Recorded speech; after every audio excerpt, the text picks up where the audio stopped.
So our recommendations, we always want to assess for multiple forms of victimization and violence. You've heard that repeatedly through the course of this week, right? We know that there's that poly-victimization. We know that's out there. We also know that youth who are LGBTQ are experiencing multiple forms of violence, bullying, abuse, and they're at higher risk for that. So we want to assess for that. We want to get victim advocacy in place for the child, and we want support for the parent and caregiver.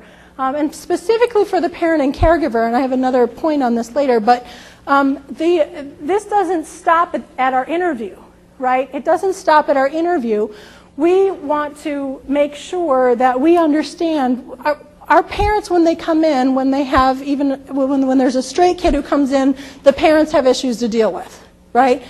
Their child has been abused. Well, sometimes in the course of this, as I said earlier, we have a child now who's outed because of the victimization. So now they have to deal with, my child has been abused and my child is gay, and having to come to grips with that. And that's challenging for adults, right? That's challenging for parents sometimes to deal with. Not always, but sometimes. And we need to recognize that. Refer for counseling and therapy with a professional experienced in working with LGBTQ youth. We want to identify those folks in advance. And here, I mentioned this already.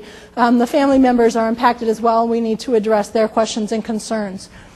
I also encourage you to think about the forms that you use, your environment. Is it friendly? Is it welcoming? Right? Do your forms ask people to identify whether they're male or female? And somebody told me, I think on Facebook now, is it like 141 sexual orientation or identity boxes that you can check? Somebody told me that a couple weeks ago, right?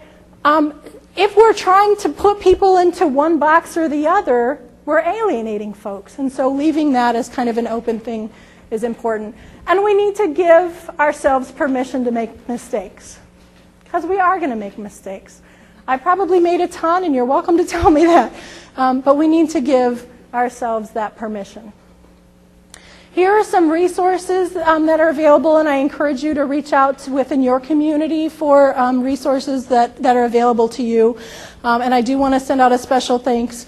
Howard Fradkin, Michelle Fournier, Al Killen-Harvey, and Jim Struve were very helpful to me in this process, and so I want to just acknowledge and thank them. I just wanted to say I thought that this was fabulous, because you don't often see this in